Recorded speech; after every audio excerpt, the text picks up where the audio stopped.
दोष है ये आपको कैसे मालूम पड़ेगा? पितृ भूखे हैं इसका तो वर्णन हमने पहले कर दिया कि रात्रि को जब आप सोने के बाद में 1-1.5 घंटे बाद अगर आपकी नींद खुल जाए, 1 घंटा 1.5 घंटा आप सो लिए, उसके बाद जो नींद खुली तो 1-1.5 घंटे तक अगर आपको नींद नहीं आ रही है, रात्रि को सोने के बाद में 1 घंटे बाद जब उठे तो आपको प्यास लग गई, भूख लगने लगी, प्यास लगने लगी कि मेरे को पानी पीना पड़ेगा, घबराहट हो रही, पानी पीना पड़ेगा। 1-1.5 घंटे सोने के बाद अचानक नींद खुले और आपको प्यास लगे, समझ लेना आपके पितृ भूखे हैं और प्यासे हैं। वो भूखे और प्यासे हैं, उनको जल की जरूरत है।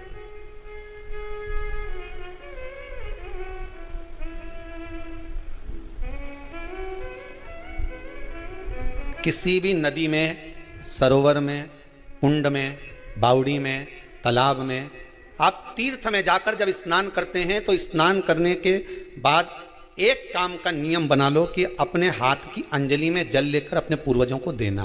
प्यासे रहते हैं, भाग मांगते हैं।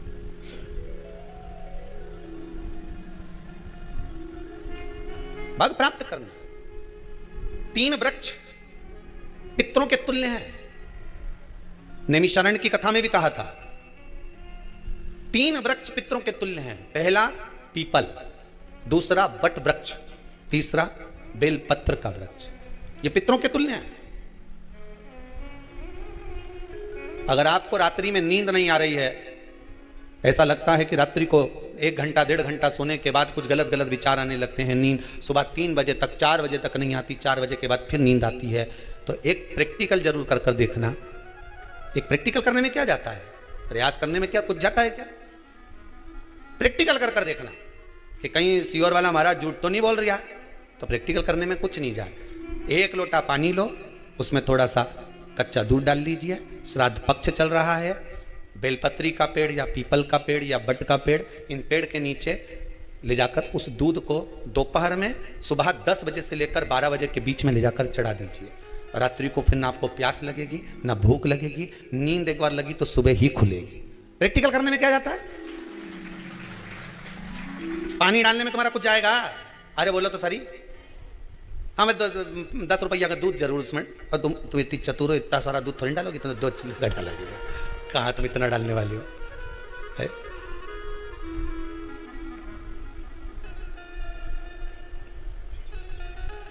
कहा बहुत चतुर चतुर लोग हो रहे संसार में हो, भले पूजन पाठ नहीं करे पर कहीं का एकदम मिलने आ जाए ना, क्या अम्मा जी है क्या पाठ कर रही है, फिर वो भी बैठ गई तुरंत, अभी तो सोई थी तुरंत। क्या पंडित जी हैं क्या, उनसे थोड़ा सा काम है, अभी माला जप रहे हैं, मालूम पड़े पंडित जी तो आराम से सेव फल खा रहे थे, अब प्लेट सोफा के नीचे घुसे तुरंत।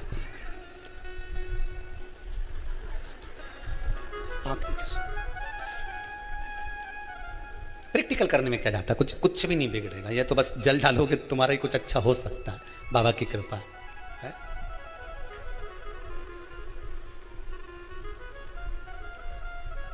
तीन वृक्ष पितरों के तुल्य हैं। पहला जम के बोलिए पीपल, दूसरा बट वृक्ष, तीसरा बेलपत्री का वृक्ष।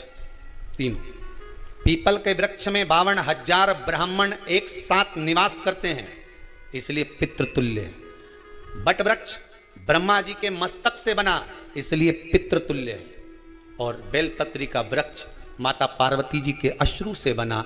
जब आंसू गिरे थे माता जगत जननी जगदम्बा पार्वती के, उस समय पर पितृलोक में हलचल उत्पन्न हो गई थी, हमारी नातिन की आंख में आंसू कैसे आ गए। मैनावती की पुत्री है,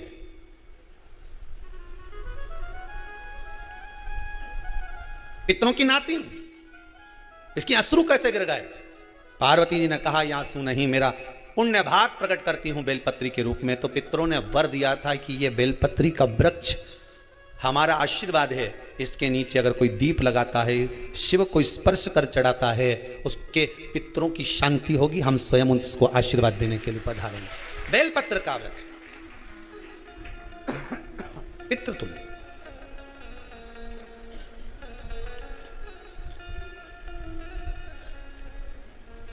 तो रात्रि को अगर भूख लग रही है, प्यास लग रही है तो पितृदोष। दूसरा पितृदोष का लक्षण बताया, घर में कोई शुभ कार्य ना हो, वंश की वृद्धि ना हो, 1 रुपये कमाओ, 1.25 रुपये खर्च हो रहे हैं, पैसा 10 जगह से कमाई आ रही है पर घर में टिक नहीं पा रही है, आया गया, पितृदोष है। जरा सी कटोरी पड़ी है उसके पीछे विवाद चालू हो जाए, पानी ढुल गया उसके पीछे विवाद हो जाए, या छोटी छोटी बात में घर में क्लेश मचा हुआ है, पितृदोष है। समझ लो हमारे पूर्वज हमसे खुश नहीं, प्रसन्न नहीं। कोई कहता है गुरुजी श्राद्ध बड़े बेटे को करना चाहिए कि छोटे को करना चाहिए? शिव महापुराण की कथा कहती है, अगर जायदाद का पूरा हिस्सा बड़े ने लिया हो और तुमने अपनी माता का दूध ना पिया हो तो एक ही को कर लेने दो। अगर माता का दूध पिया है और अगर एक अंगूठी भी ली है, जरा सा एक कपड़ा भी अगर सास का लिया है, तो श्राद्ध तो तुझे करना ही पड़ेगा, करना ही पड़ेगा। तूने मेरा दूध पिया है तो बिल्कुल जम के तो बोलो। अगर तुमने उनका कुछ खाया है तो अब एक काम और हो सकता है, गुरुजी वो श्राद्ध अगर हम नहीं करें और बड़े भैया करें और हम उन्हीं के यहाँ चले जाएं तो चले जा, मना कौन कर रहा है? पूड़ी का तेल तू ले जा,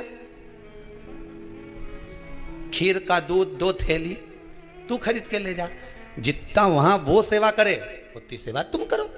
गलत है क्या? जायदाद का भी तो हिस्सा किया था।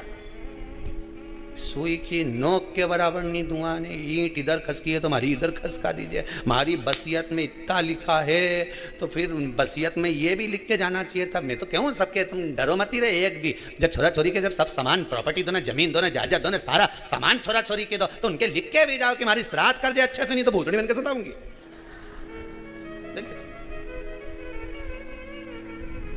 श्राद्ध करो। कितना दिया तुमको? बोलो ईमानदारी से बोलना, कितना दिया? ढेरों में। और एक बात बहुत अच्छे से कहूंगा, आप लोगों के जीवन में उतरे। अगर मायके में भाई, मायके में भाभी, मायके के लोग अगर आपके माँ बाप का श्राद्ध नहीं करते हैं तो बेटी भी अपने माता पिता का श्राद्ध कर सकती है। उसने भी दूध पिया है अपने माता पिता का। मायके को भी मिले, ससुराल को भी। जब गया जी का पिंड होता है तो नाना नानी सबका स्मरण कराया जाता है। 2 भाग पुण्यता प्राप्त। अब लोगों को मालूम तो है नहीं कि 2 पूड़ी क्यों रखते हैं, उसका कारण वर्णित है शास्त्रों। दोनों पक्ष तारने के लिए, दोनों पक्ष का स्मरण कराने के लिए। महाराज बिंदु प्रेत योनि में पड़ा, चंचुला देवी उनके मोक्ष का प्रयोजन कर रही है, प्रयास कर रही। क्या करा जाए कि इनको मोक्ष मिल जाए? कहा शिव महापुराण की कथा। पार्वती मैया की सहेली बन गई और पार्वती मैया ने शिव महापुराण में प्रेत योनि से मुक्त होने के लिए कहा, तुम रुका जी के यहाँ जाओ, देवऋषि नारद के पास जाओ। नारद जी ने तुमरुका जी के पास भेज दिया। क्यों? नारद जी जानते हैं मैं कथा नहीं कर सकता, मैं कथा सुन सकता हूं पर कह नहीं सकता। कहने के लिए मुझे बैठना पड़ेगा, सुनने के लिए हो सकता है कि मैं चले जाऊं, वापिस आकर बैठ जाऊं। तुमरुका जी से कहा कथा कह दोगे? हाँ, कहने में क्या दिक्कत है? मेरे पति को प्रेत योनि से मुक्त करना है। तुमरुका जी बोलते हैं केवल तुम्हारा पति प्रेत योनि से मुक्त नहीं होगा। तुमरुका जी ने शिव महापुराण में कहा, सुनो चंचुला देवी, केवल एक व्यक्ति शिव पुराण से नहीं तरता, इस बिंदुक जैसे ना जाने कितने प्रेत इस वायुमंडल में घूम रहे होंगे, ना जाने कितने पितर, ना जाने कितने आहूत, ना जाने कितने वासुक इस वायुमंडल में घूम रहे होंगे। तुम्हारा पति तुमको दिखा नहीं, तुम्हारा बिंदुक तुम्हें कभी नजर आया नहीं, फिर कारण क्या था? बस मन में शांति नहीं है। घर में सारा सुख है पर हृदय में शांति नहीं, समझ लो पितृदोष है। क्या करा जाए? फिर क्या करोगे? महाराज हृदय शांति, हृदय शांति। केवल एक अकेला बिंदुक शिव महापुराण की कथा सुनकर नहीं करेगा। तुमरुका जी कहते हैं जिस समय पर मैं शिव महापुराण की कथा कहूंगा, सुनो चंचुला देवी, इस संसार के इस भूमंडल पर मृत्यु लोक में जितने भी जीव इस संसार सागर में भटक रहे होंगे, शिव महापुराण की कथा सुनकर वो भी तर जाएंगे। ये अकेली बिंदुक को तारने वाली नहीं है। इस मृत्यु लोक में जो विराजमान, आज भी नियम है महाराज, श्राद्ध का भोजन टेबल पर नहीं कराया जाता, श्राद्ध का भोजन ब्राह्मण को कुर्सी पर बिठाकर नहीं कराया जाता, श्राद्ध का भोजन किसी जाता, श्राद्ध का भोजन आज भी प्रमाण है कि ब्राह्मण के लिए भूमि पर आसन लगना चाहिए और जमीन पर बैठकर कराना चाहिए। तब क्यों? क्योंकि इस भूमि पर बैठकर जब भोजन कराएंगे, इसी भूमि से ना जाने कितने पितृ गए, कितने तर्पण हुए, कितनी तिलांजलि हुई, इसी भूमि से, इस रज से, इस कण से ना जाने कितने जीव चल गए। अब लकड़ी पर या टेबल पर या कुर्सी पर बैठकर ब्राह्मण को भोजन कराने का प्रमाण नहीं है। अब आपका फैशन ज्यादा हो गया तो बात दूसरी है। पंडित जी ऊपर बैठ के खा लोगे क्या? पंडित जी तो बोलेंगे अच्छा है खिला दो। ऊपर बैठ के क्यों? वो झुकने में थोड़ी सी कमर लचक जाए, क्योंकि खीर परसेगी तो झुकना पड़ेगा। अब ब्राह्मण अगर भोजन करने आसन पर बैठेगा, तुम अगर थोड़ा झुककर परसोगी, ब्राह्मण के सम्मुख में आप थोड़ा सा भोजन कराते समय झुकोगी, जरा विचार करिए। यशोदा मैया के घर में संतान नहीं थी, यशोदा जी श्रावण के महीने में श्रावणी करने आए हुए ब्राह्मण को मात्र खीर परोसने के लिए गई थी। 52 साल की उम्र थी, संतान का सुख नहीं दिख रहा था, खीर परोसने के लिए गई। उतनी देर में ब्राह्मणों ने देखा इनके घर में संतान नहीं है, पुत्र भव कह दिया। और यशोदा जी के पति श्री नंदराय जी कह रहे हैं कि बाबा मैं 60 का या 55 की, बाल हो गए धोले, और तुम कह रहे हो पुत्र होगा, कहां से होगा? ब्राह्मण कहते हैं ब्राह्मण जब भोजन करता है, भोजन करते समय जब वर देता है, वो वर गलत नहीं हो सकता, कहीं से भी आएगा, पर छोरा तो आएगा। और आया, कहीं से भी आया, पर पुत्र आया, क्योंकि आशीर्वाद दिया था। श्राद्ध पक्ष का भोजन टेबल पर नहीं, कुर्सी पर नहीं, श्राद्ध पक्ष का भोजन ब्राह्मण को आसन लगाकर जमीन पर कराना चाहिए, भूमि पर।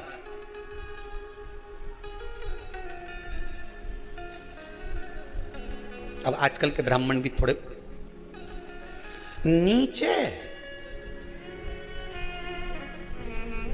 अगर हम टेबल पे जिम लें तो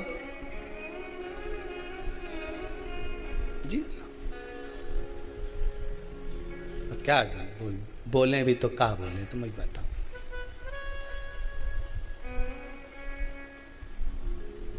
थोड़ा सा भाग भूमि का हो महाराज,